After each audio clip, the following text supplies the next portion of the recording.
Good evening, I'm Klaudia Czerwińska and you're watching World News Tonight live from Warsaw.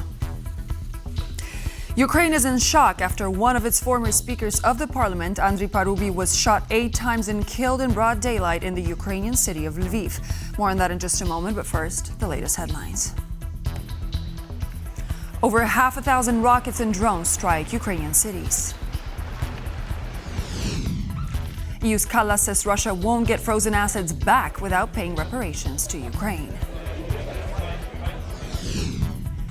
And U.S. appeals court rules Trump's global tariffs are unconstitutional. Blood-curdling scenes were recorded by CCTV cameras in the West Ukrainian city Lviv, showing an assailant disguised as food delivery person shooting Andriy Parubiy, former speaker of the Ukrainian parliament, in broad daylight. And as authorities are still on a hunt for the killer, our correspondent Oz Katerji is on the ground with more details. Good evening, Oz. So tell us, what do we know about the case? Do we have any details so far? Was this actually a politically motivated assassination? Well, the details are still coming to light. There is no suspects currently in custody. There is a manhunt underway. Police authorities received a phone call around noon saying that someone had been shot in the streets of Lviv. That's in the western part of Ukraine. In the southern Frankivsky district of Lviv, he was declared dead on the scene when medics arrived. Now, the suspect, as you rightly said, was dressed as a delivery driver and fled the scene on a electric bike. So a manhunt is underway looking for him. Now, President Zelensky released a strong message in response to the attack. Let's take a listen to that. Шановні українці, Україна. Dear Ukrainians, law enforcement officers regularly report to the Minister of Internal Affairs and the Prosecutor General. The circumstances of the murder of Andriy Parubiy are being investigated. Many forces are involved, all that is necessary. The crime was, unfortunately, carefully prepared, but everything is being done to solve this crime. I also spoke with Vasyl Malyuk. The Security Service of Ukraine is involved in the investigation. I instructed to immediately present verified information to our society. My condolences to the family and friends of Andriy Parubiy. Eternal memory. So, Kyiv announcing there that they were including the security services, the SBU, in this investigation. So they're trying to get to the bottom of whether this was politically motivated. They certainly are not ruling that out at this stage, but details are still light. Now, this attack, this is Andriy Parubiy is quite a famous figure, a well-known nationalist figure who joined parliament during the Orange Revolution, but also was a key figure involved in the Maidan revolution. So a very important figure in Ukraine's contemporary history. His death has drawn condemnation from around the world as well. EU foreign ministers have been speaking out about it. Radoslaw Sikorski, the Polish foreign minister, released this statement. I met Andriy Parubiy as commander of the Maidan Guard when, as ministers of the Weimar Triangle, we negotiated an end to the massacre in 2014. Later, he helped Poland evacuate our consulate from Sevastopol during the Russian Anschluss. The news of his murder in Lviv is shocking. I offer my sincere condolences to his loved ones and to the entire Ukrainian nation, which has lost one of its best sons. So the news is that a manhunt is underway with the security services joining the national police in investigating whether this was a murder or an assassination. Police still yet to make that conclusion, and we'll be definitely bringing you more on this developing story as it unfolds with this manhunt now underway to try and find the suspected killer of Andriy Parubiy. Back to you in the studio. Thank you so much, Oz. Reporting from Ukraine, this was Oz Katerji. Another night brought another ruthless Russian attack on Ukraine. Almost 540 drones and 50 missiles hit multiple locations across Ukraine, wounding 45, including 3 children, and killing at least 3 people. The attacks, which intensified after Ukraine celebrated its Independence Day last Sunday, only go to show that Kyiv is in dire need of additional air defense systems than ever before. Paweł Trzaskowski reports.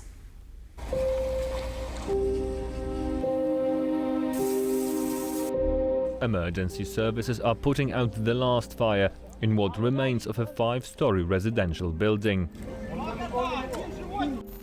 This apartment block in Zaporizhia was destroyed in the latest Russian barrage on Ukraine. Almost 540 drones and 50 missiles were launched overnight. And although most of the projectiles were shot down by Ukrainian air defense, those that made it past tore holes in the lives of everyday people. There was one explosion, then another one around 2 a.m. We were sheltering in the common space in the building. There were explosions one after another. At least 3 people were killed in the latest shelling. 45 others were injured, including 3 children that had to be taken to the hospital. These victims add to the tragic toll since last Sunday, when Ukraine celebrated its Independence Day that it's striving to preserve. At least 51 civilians have been killed in Russian attacks. These killings are deliberate acts of terror. It's informed decision taken by Moscow to continue its systematic campaign to terrorize civilians and extinguish any semblance of normal life. Kyiv is still in dire need of more air defense systems to repel Russian attacks. The US State Department has already greenlit the sale of additional Patriot systems worth almost $330 million. But as the Ukrainian military says, it struck Russia's Krasnodar and Syzran oil refineries overnight, some experts say that Kyiv now needs more weapons. Giving Ukraine the ability to conduct long-range strikes on Russian infrastructure, on Russian industrial equipment, and to especially strike the energy sector. Kyiv pounding Russia's energy system is said to work better than sanctions. And this is actually now creating more and more economic problems, shortages of fuel in Russia. This is driving inflation. And as the US State Department has recently approved the sale of over 3,000 long-range Iran missiles to Ukraine, Kyiv aims to turn off the tap of Russian oil, fueling Moscow's war machine. Paweł Trzaskowski for TVP World. Europe's foreign ministers discussed what to do with billions of euros worth of frozen Russian assets, money that could help rebuild Ukraine. But after hours of tough debate in the Danish capital, the deadlock is unbroken. We're going live to our EU correspondent Angela Skujins in Copenhagen, who followed these talks. Good evening, Angela. So, is this the headway Ukraine has been hoping for?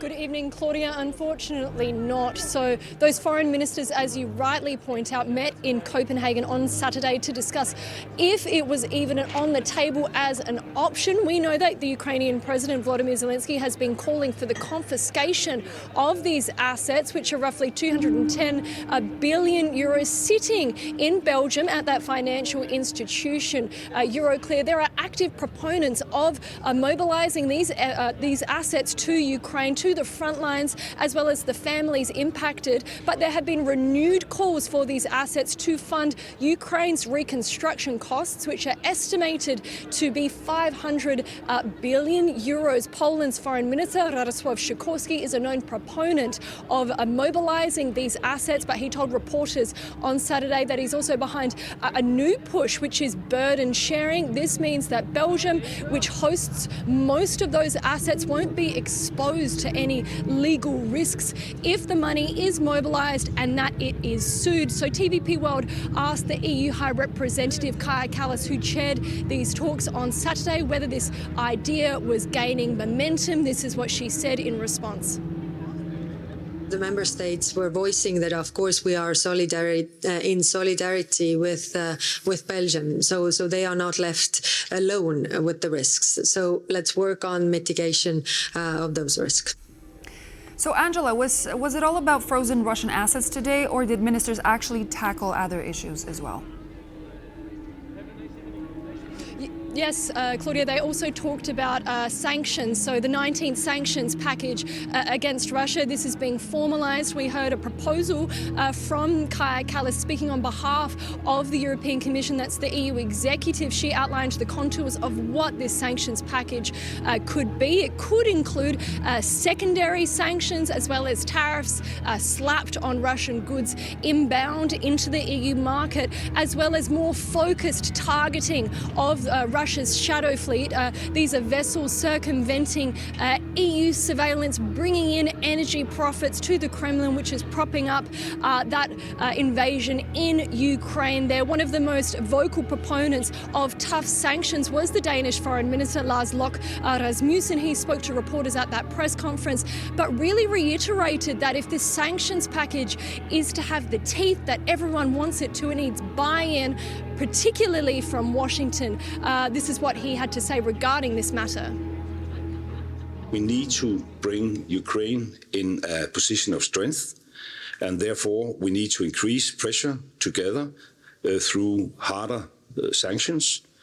And of course, transatlantic cooperation will make the effect of the sanctions even stronger. And finally, Angela, what is the timeline for how all of this will unfold? Yes, so a lot of ideas spoken on Saturday. We know that the 19th sanctions package is expecting feedback from the capitals next week. The European Commission will be collecting that input to shape up that sanctions package. But the matter of the Russian frozen assets, that is yet to be determined. But it is important to note this is the first time this has been spoken at a senior EU level, really demonstrating that there is appetite to do something, to at least explore whether that this could be used to support Ukraine on the battlefield, as well as Ukrainian President Volodymyr Zelensky as he weathers these peacetime talks spearheaded by US President Donald Trump. But the big question here is whether all of these efforts will be enough to stop that Russian aggression in Ukraine. But that's all from me in the Danish capital. I'll send it back to you in Warsaw. Thank you so much, Angela, for this detailed breakdown. Keep us updated. That was Angela Skujins reporting live from Copenhagen. A U.S. appeals court has ruled that President Trump has overstepped his power when introducing levies on imports from the European Union, Canada, and China. This decision could put Donald Trump's tariff plan in jeopardy, but there's still time for his administration to appeal to the Supreme Court before the October 14th deadline. Could the White House be stripped of its leverage on the global trade arena? Konrad Gorlinski went looking for an answer to this question and has this next report. Well, we all remember this scene back in March when Donald Trump began his tariff crusade. Well, a U.S. appeals court ruled on Friday that most of those tariffs are, in fact, illegal. Currency manipulation. In a 7-4 decision, the judges found that Trump had overstepped his presidential powers by invoking emergency authority to impose the sweeping levies on imports from the European Union, Canada, China, and others. The court said bluntly, Congress never gave the president the power to tax or impose tariffs at will.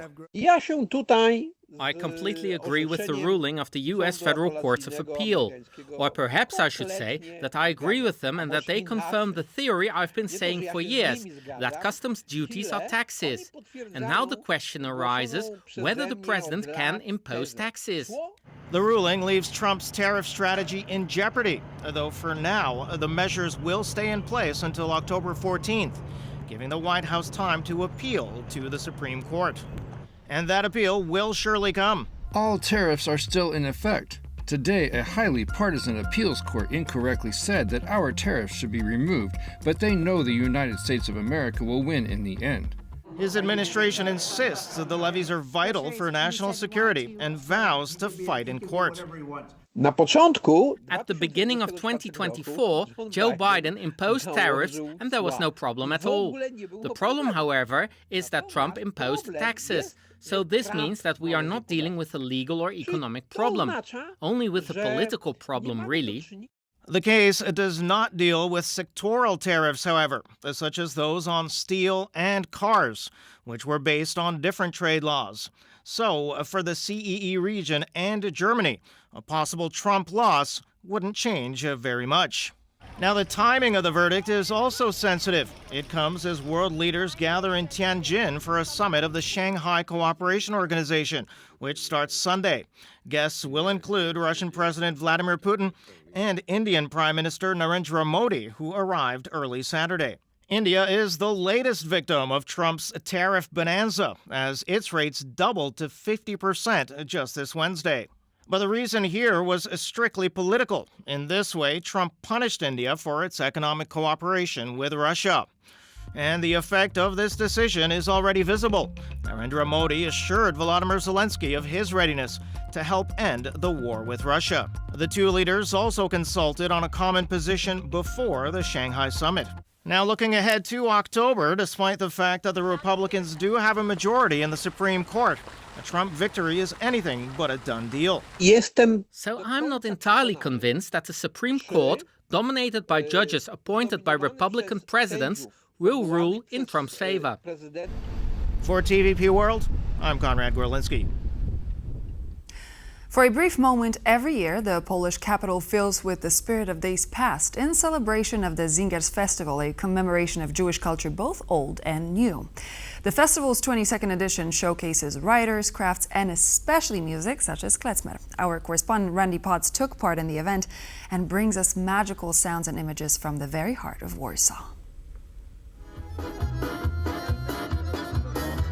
This weekend, klezmer music legend Frank London and musical group Bubliczki are entertaining Warsaw here in Grzybowski Square.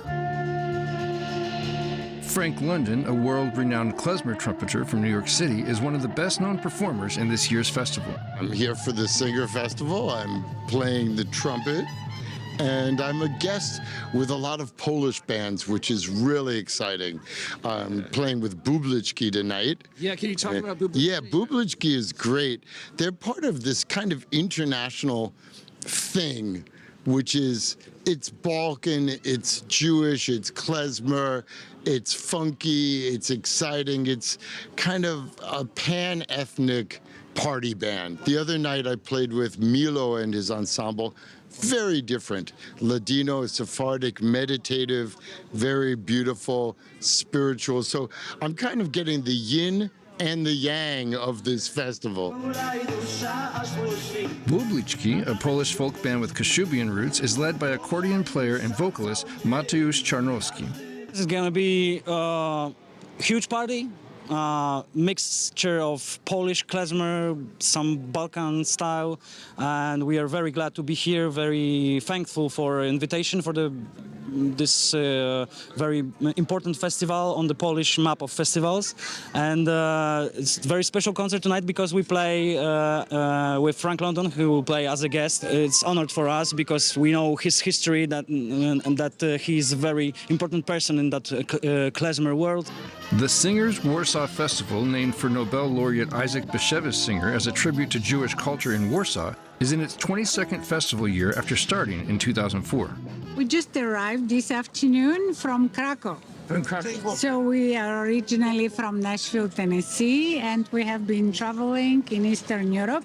So we will spend a total of 6 weeks here. So we spent a few days in Prague, in Wrocław, Krakow, and this afternoon at 4 o'clock we arrived here in Warsaw. Okay, what to do? And we saw the information about this beautiful festival, and here we are. So lucky to be here.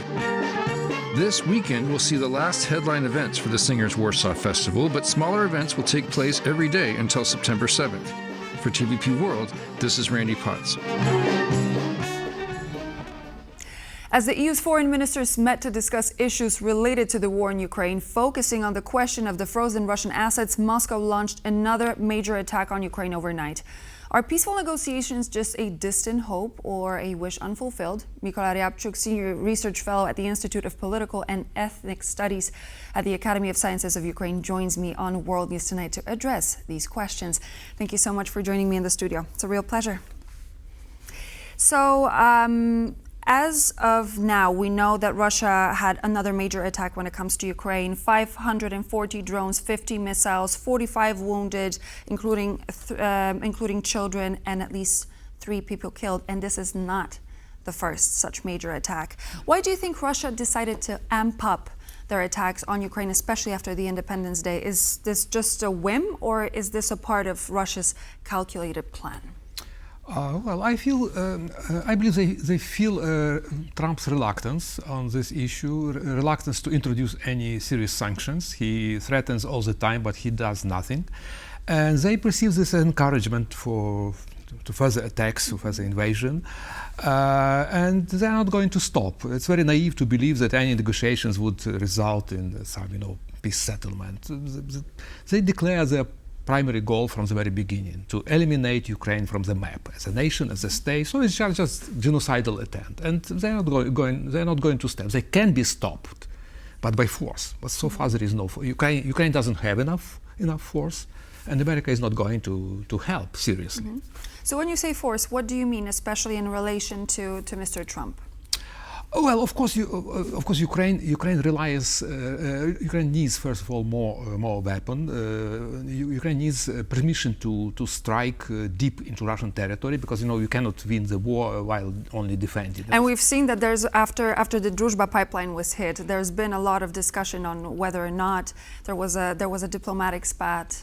Well, Druzhba was not primary targeted. Maybe it happened incidentally. I'm not sure. Mm-hmm. So we don't know how it happened, because it's a war. But generally, Ukraine needs to attack Russia deeper in the territory, because you cannot fight cannot do any boxing with tight hands. You have with one hand tied behind your back. Absolutely. So of course this first Ukraine's need.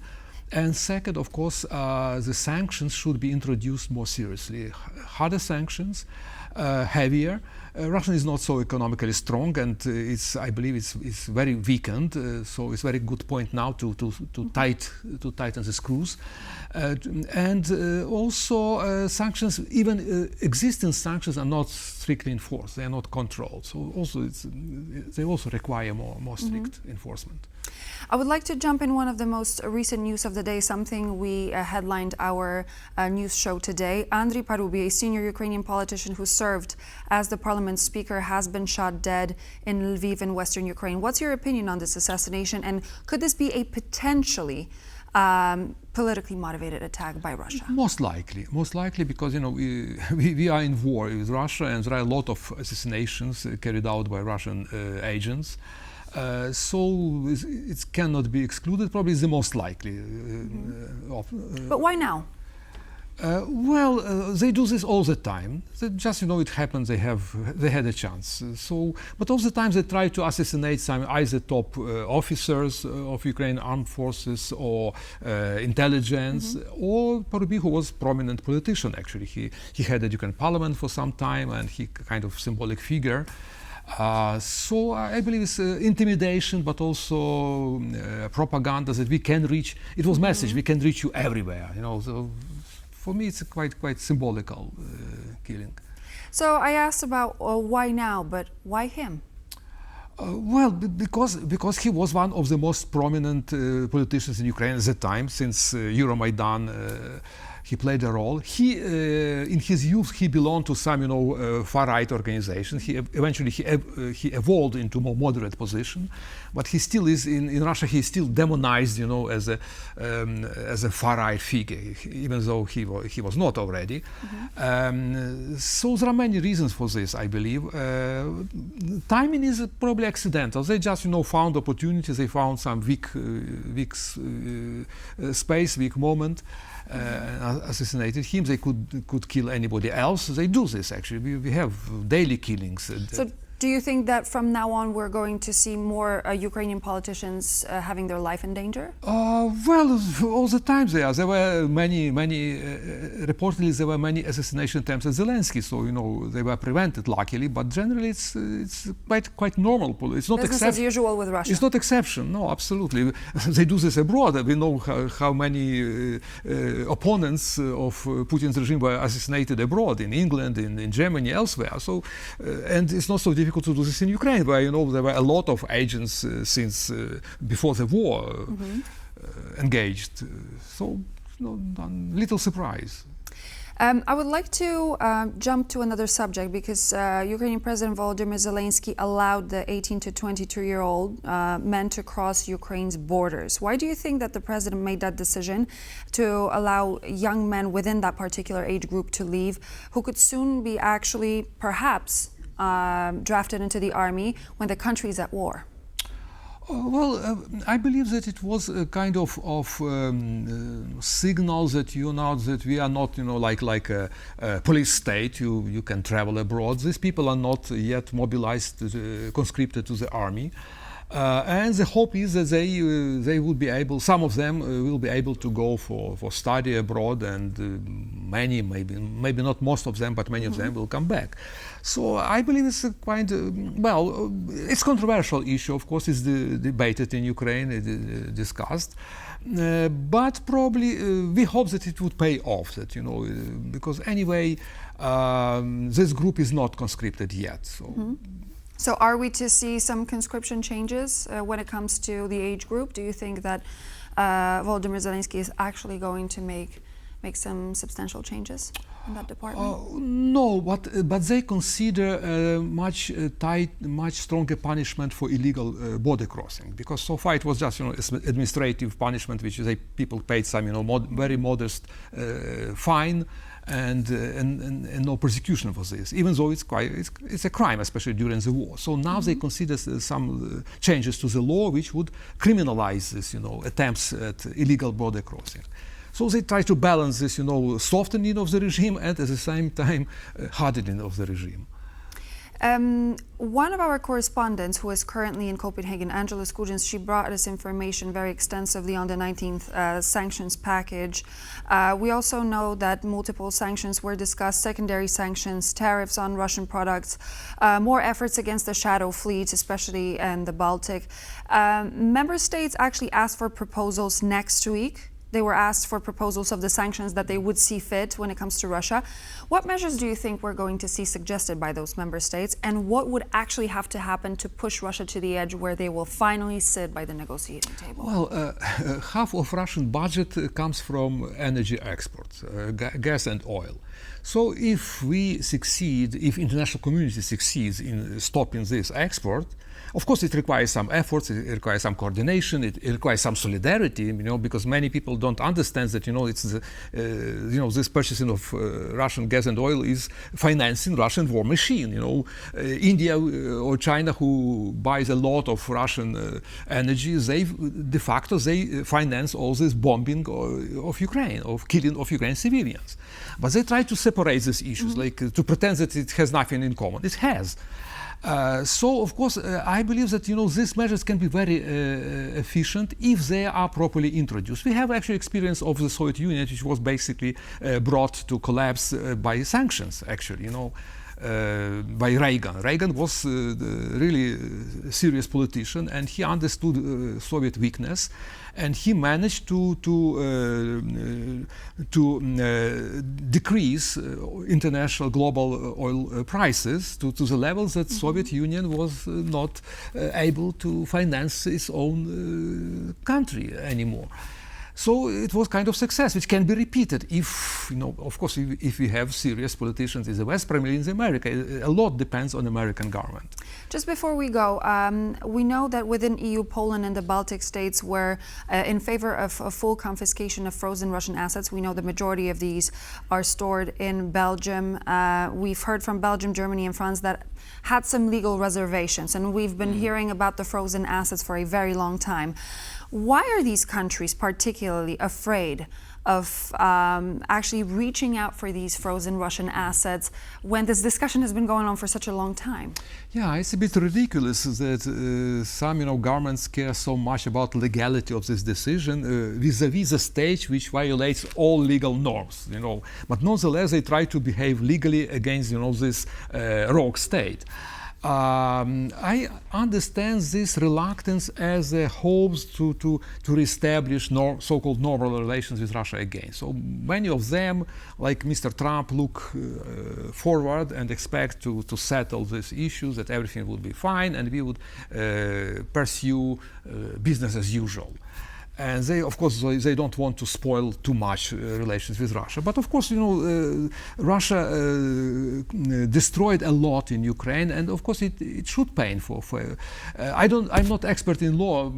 I don't know how to explain this from legal point of view. But I believe it's possible, to prosecute aggressor state in international courts, to calculate damages, and to arrest some assets, which is quite possible. Thank you very much, and we will have to put a full stop there. Mykola Ryabchuk, Senior Research Fellow at the Institute of Political and Ethnic Studies at the Academy of Sciences of Ukraine, was my guest. Thank you very much for joining. Thank you. And so this would be all the latest news for now. I'm Claudia Czerwińska. Thank you very much for joining me, and please do stay tuned here on TVP World. We're back in just a moment.